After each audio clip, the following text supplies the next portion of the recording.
Okay, so this is video number 2 on the CoilJet, and this is their larger model, the 200 number model. Can't remember what it is.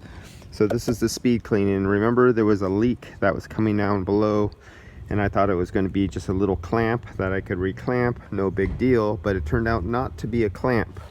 Now, the box this was delivered in was flawless. There wasn't a dent or a ding on the box, which is unusual for deliveries. So it wasn't rough handled in delivery. There's no pump moving around that could damage and hit anything.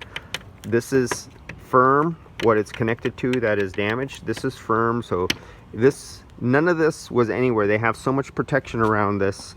There's nowhere from the sides of the boxes, even if it was to get hit, to actually come in contact with the unit itself. But where the problem is, see one of these connectors, these little check valves, these one-way valves here? Look right there.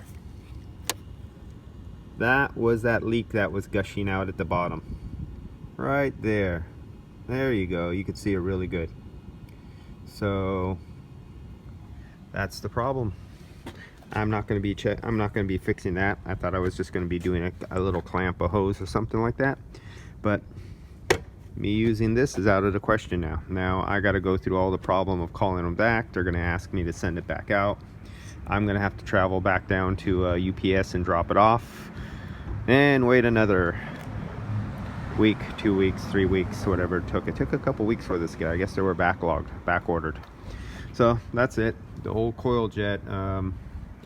I think it's a pretty decent unit.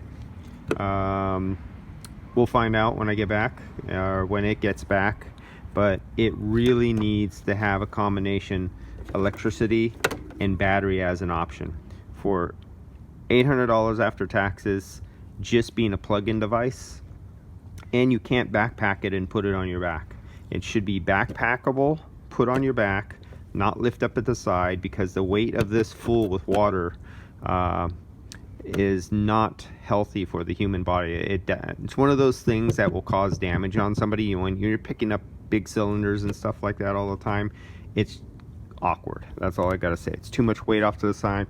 It needs to be curved in the back here, so it could be slinged over the back, have backpack straps on it, like you see the guys in the farms. So on a farm, this is something like when you're spraying pesticides in a farm, or some sort of treatment on really high output pumps, and they're battery powered now. They're curved on the back, they go on your back, but they're really strong, not like the weaker version of this, and they're cheaper. All right, that's about it. We'll see how this goes when I call them up for warranty.